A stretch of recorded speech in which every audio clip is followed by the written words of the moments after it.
continue to hear modulated hydrogen frequency signal of 21 centimeters, Princess. What does that mean? We're not quite certain, Princess, but it is definitely the same signal we have been following since we left our planet. The source of the signals is the planet that we are observing on the telescanner now. These transmissions indicate some intelligent life. Let us move in for a closer look. Prepare for a landing. We will see. Aha! They have launched a missile attack. It may be aimed at us.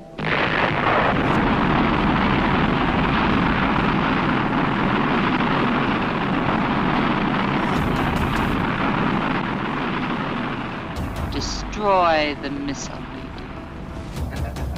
Yes, Princess. Focus full force field at 090 degrees, range 700.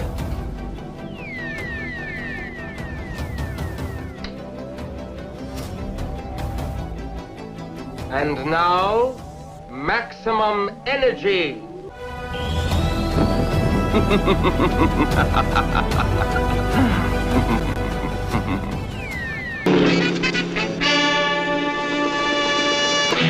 What do we do if this guy fouls up today, Professor Steele? General, we've checked everything out. I'm absolutely confident that nothing can go wrong. I hope so. Well, we'll have to try it your way. But the latest word is that there's going to be a new man. I'm hanging up. They just walked in. Gentlemen, please take your seats and the press conference will begin. Thank you, thank you. We have just returned from our last meeting with our science advisors, and I'm happy to report that the launch is ready to go on schedule. And now, gentlemen, I want to introduce the astronaut chosen for this mission, Colonel Frank Saunders. Colonel Saunders will answer any questions that you might have. Frank? Colonel, aren't you just a little concerned about making a trip of 49 million miles alone? And when you do get to Mars, do you still expect to be alone, or do you expect to find other life? I'm completely trained and ready for this mission. I'm not concerned. Now, fear is either physiological or the result of ignorance and superstition. I'm in good physical condition, and I haven't had the time to get superstitious. On the basis of all available data, it would be impossible to determine conclusively whether or not there is life on Mars. That's one of the things I expect to find out. Colonel, we understand that the radio telescope located on the downrange island complex has been receiving signals in answer to their transmissions, which may be from either another civilization or from a space vehicle itself. These signals could come from several sources. There's been no official agreement as to their origin, nor has there been anything to prove that they were sent by other intelligent beings. Colonel, how did you get picked for this project? Aren't there more experienced astronauts available? My career in the military prior to this mission was in test flight operations. Now, as I understand it, all the data on available test pilots was fed into a computer, and the results seem to indicate that I am the most likely candidate. Of course, I'm proud and happy to have been chosen, but I make it a rule never to question the decisions of my superiors. Colonel, I've been covering the space program for quite a long time, yet prior to today, I never even heard of you. How do you explain that? I guess I'm the shy type.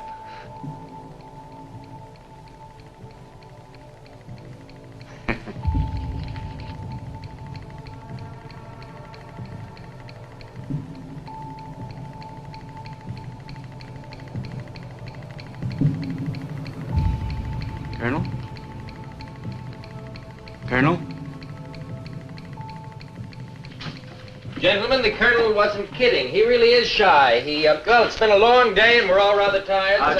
Gentlemen, this press conference is concluded. Let's all clear the room now. Drinks at the office club are on me.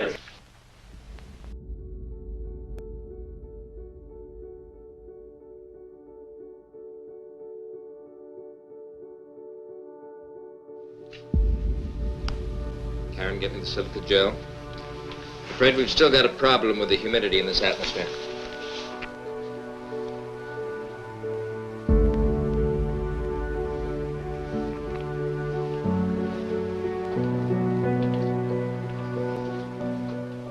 Dr. Steele, I've been against this project from the beginning.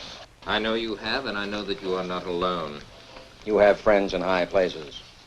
And science is supposed to have all the answers. But this has got to work. If it fails, I assure you, you won't have any friends. And I'm not going to take a fall. It's not going to fail, not after we've come this far. We have here, for all practical purposes, a normal human being created out of normal parts, transplanted, except for his synthetic skin and the electronic sensory control system, of course. But the significant factor here is that we can control him with this simple mechanism. His brain can record the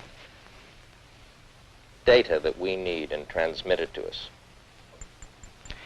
He's a remarkable creation, all right. I don't understand why. We have plenty of men, good men, who are willing to risk their lives in space exploration. Exactly, risk their lives. Well, why risk one? We can learn all we need to know about extended space travel without the loss of a solitary life. That's the whole point, General. Besides that, we don't have to contend with the possibility of human error. Yeah, that's fine, Steele. But what if the machine breaks? Or something goes wrong with his brain?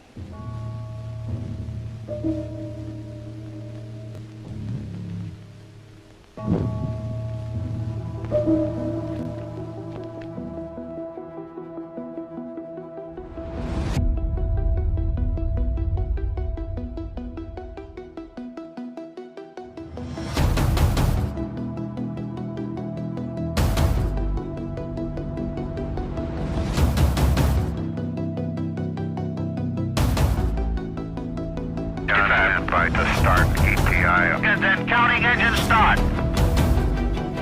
10, 9, 8, 7.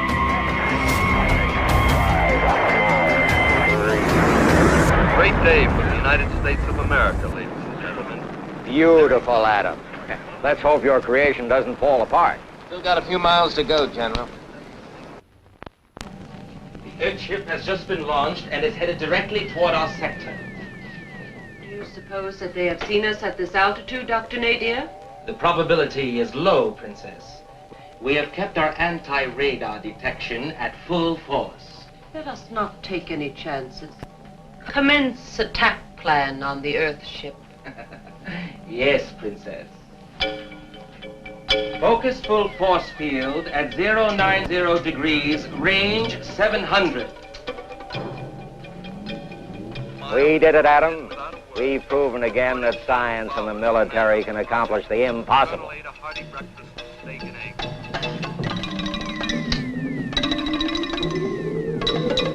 And now, maximum energy. Great American space. Culmination. There seems to be something wrong here. We have lost the picture portion of our program. This is General Bowers. What's going on? With your set at home. Clear all frequencies from further traffic. Word now from Rocket Control Center. Yes, Mayflower 2, this is General Bowers. Over. this is Mayflower 2. Use emergency escape equipment. Over.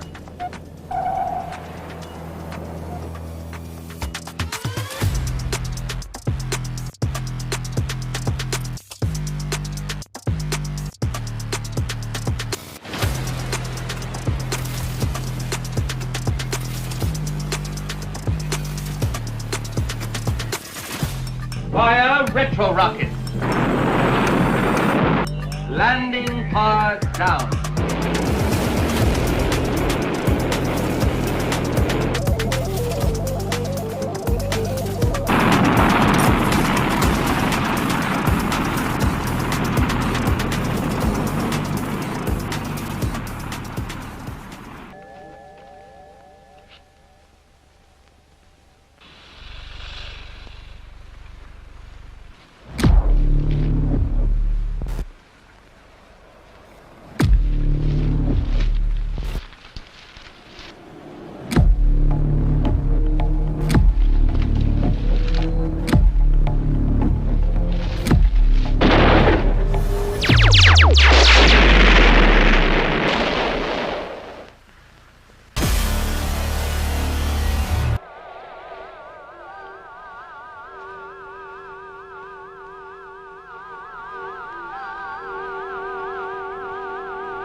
electronic sensor indicates the patrolmen in the vicinity.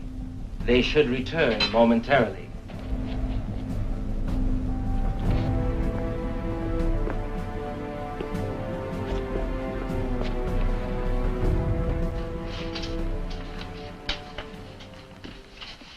What has happened here? We found him in this condition, Your Highness. There was no sign of the fugitive astronaut. We returned immediately with our comrade to receive further orders. He seems alive. He is alive, Your Highness, but badly wounded. He will require immediate treatment. Is he able to talk? We must know if he is able to talk. We must know if the fugitive has escaped. He is unconscious. But from what he told us, it would seem that the fugitive was badly wounded and has little chance of escape. If he was so badly wounded, how could he have attacked our patrolmen? Did you search the area? Did you see anyone? Was there no sign of life anywhere? Enough, Nadia. This is a clear case of failure. If the fugitive was able to inflict such damage on the patrol, he may be capable of escape. But that can ruin our plans. We cannot complete phase 1 of our survey or any part of our plans if we are detected. This is absurd. After all the reconnaissance work we have completed without successful detection, now to be forced into this position. In the past, we have always dealt with intruders easily. But now, so close to success, to have this happen. What are your orders, Princess? Shall we call in the rest of the patrols and take off? We cannot. We must commence phase 2 immediately. But we have not completed the survey yet. What if this area does not prove? We have no choice. May we take this man in for treatment now, Princess? No. We will make an example of him. There can be no more failures. Bring him to Mo.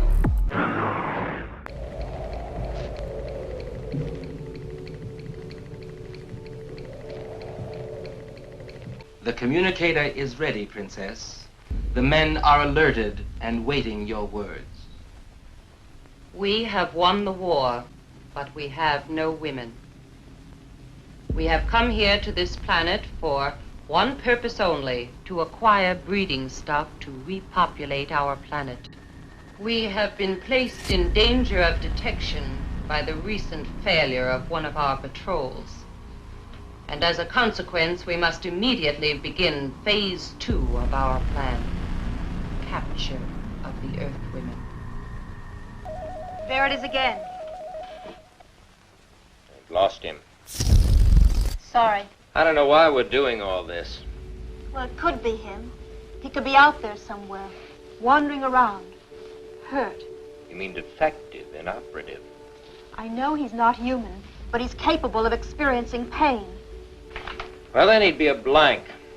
An astro-robot without a control system. Oh, he could feel and experience things, but he wouldn't know anything. His instinct would be to try to connect with his master control. Of course, we don't know how much damage has been done to the physical machinery, but he wouldn't know where to go. He might wander for days, mobile but aimless. What would he do? It would depend on what had happened to him. If he'd had any bad experiences, he might react violently out of his built-in self-preservation unit. Anything could happen. What you're saying is that he could turn into a Frankenstein.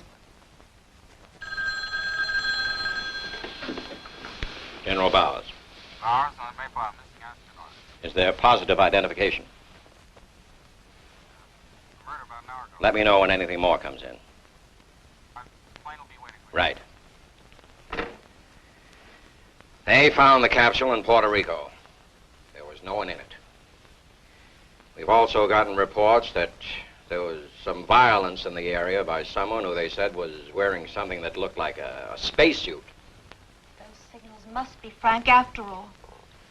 But what are those reports of violence? Just a moment. The reports are incomplete. We'll have more details when we get to the airport. We're leaving for San Juan tonight.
Yes, Princess. Bring the captive girl in. I want to inspect her myself. Yes, Princess. I understand that this is a good specimen, Nadia. I hope so. I saw her myself. I feel you will be pleased, Princess.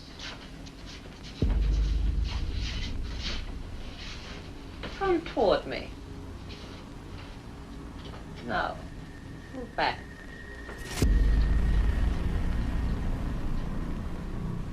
Turn around.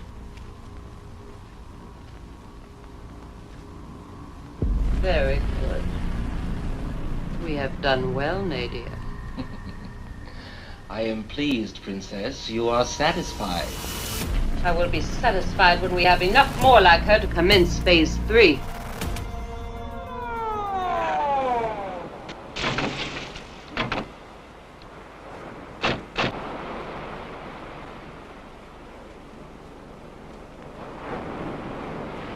As you remember, we found the car in the trees, parked, apparently unmolested.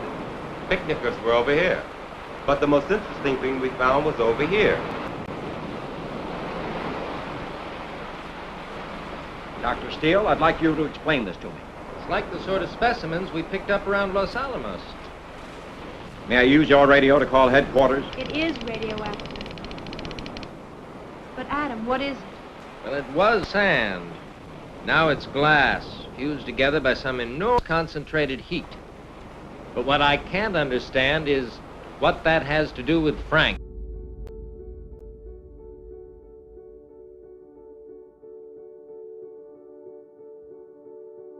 I have a hunch we're going to find him somewhere down here. We'll have the situation under control soon. We've spotted that creation of yours. If he gives us any trouble, we'll bring you back to pieces.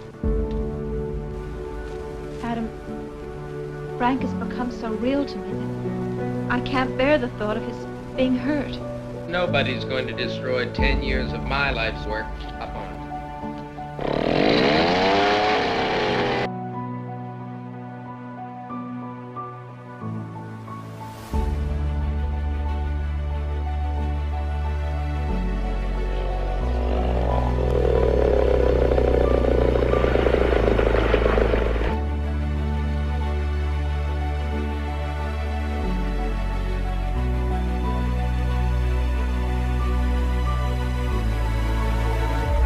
Very strong now. That's where he's got to be. Look, there's a cave here. Frank. Frank, can you hear me? Frank, can you hear me? Frank, put your hands down. Down. Hands down, Frank. That's right. That's right, Frank. Okay. Put him down. Put him down gently. It's horrible, Adam. Looks worse than it is.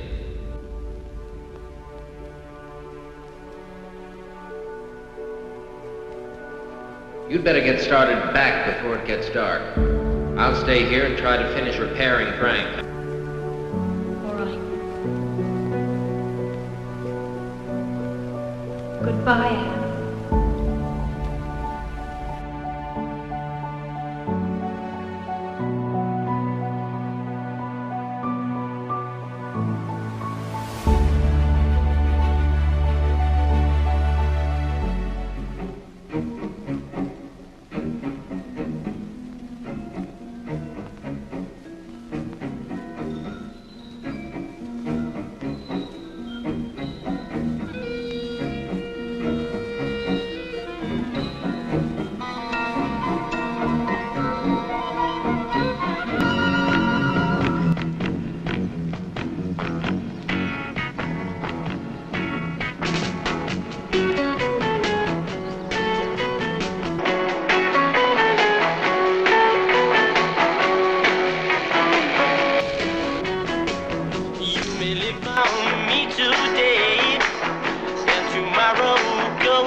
Let us go within and observe the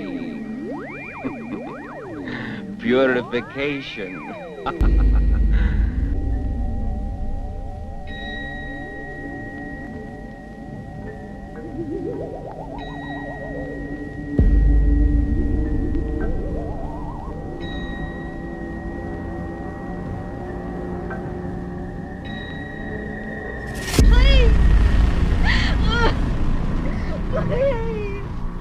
Please let me go. Yes? We found this device on one of the captives. Bring her to me at once. This is a very advanced-looking mechanism for the society. What is this device? I warn you. Very well. I will force you to talk. Put her in the cage next to Mom.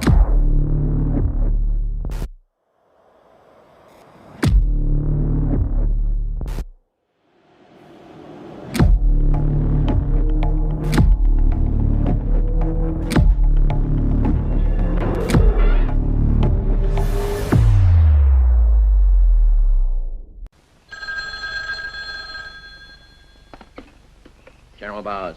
General, we just received a twix from Washington. What's that? Alert all local forces, Puerto Rico, for Operation Area San Juan. Probably Castro in that bunch. And this is Code 24, General. Code 24. All right. I'll have all forces in action immediately. Alert all forces. Area San Juan, Puerto Rico. Code emergency. Code emergency. We just can't wait for Karen. Careful. This way.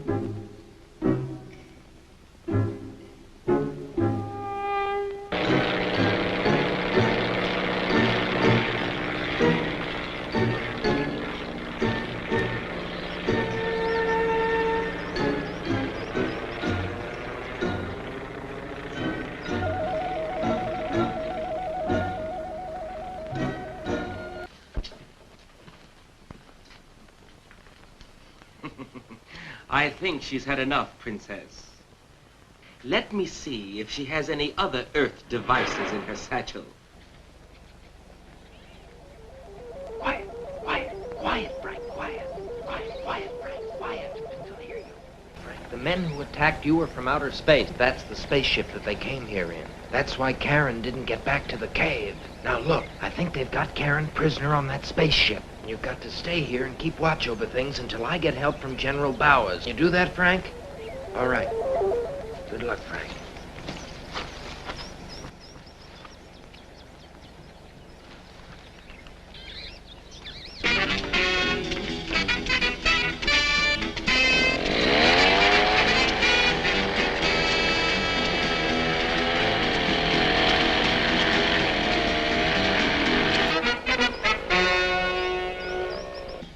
Hey, you got a telephone? No. Thank you. 33rd Commo Detachment, Lieutenant Denny speaking. Listen, I've got to get word immediately to General Bowers. No, it can't be done, sir. Now look, you tell him that Dr. Adam Steele is reporting that he has sighted a spaceship 2 miles northeast of coordinates D1 and 18. I don't know, sir. I don't know whether I can relay a message like that or not. Nobody would believe it.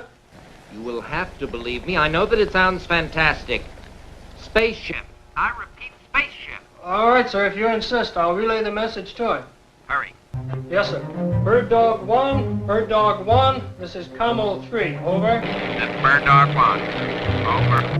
Bird Dog 1. I have an urgent message from Adam Steele for General Bowers. Priority 1. Over. Adam Steele says he has found a spaceship. Well, he's right below me. I'll relay the message. Over. Red Hook to base. Red Hook to base. Scramble the jets.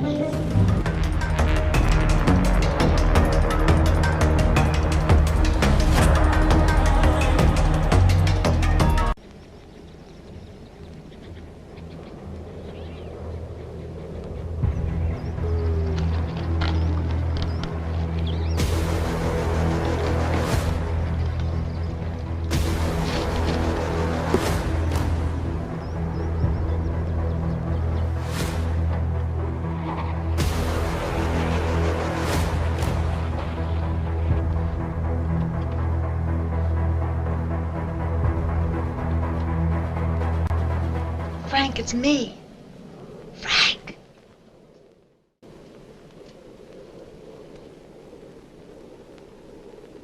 It's all right, it's me. This is Bravo High 3. I am nearing the objective. Bravo High, this is Red Hook. Go ahead. I've sighted the objective. Is there anyone near the ship? Negative. There was activity, but the area's clear now. Very well, try a rocket barrage and report results immediately.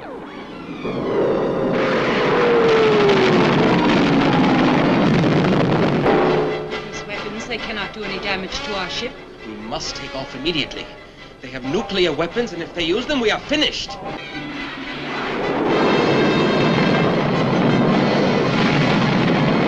Our rockets just aren't working. Where shall we go, Nadia?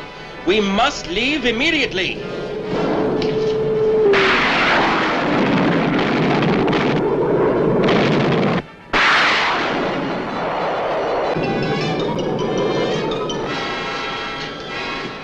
Free the other women first. They're in there. Hurry.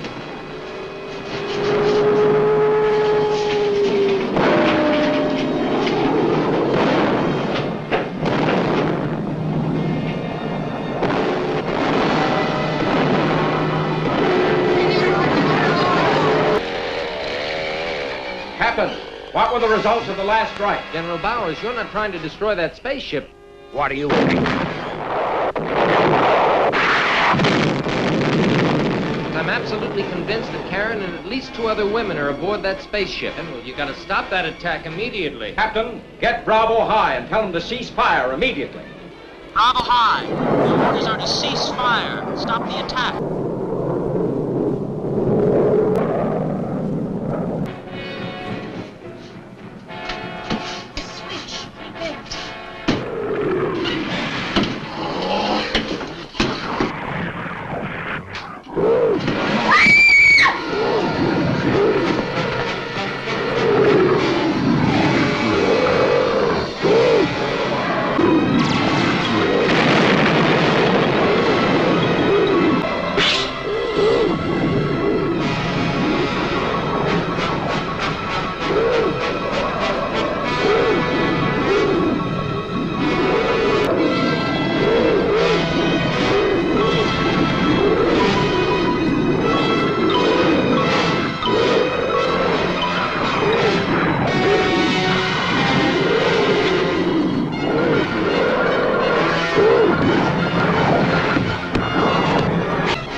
Oh, Adam! Adam!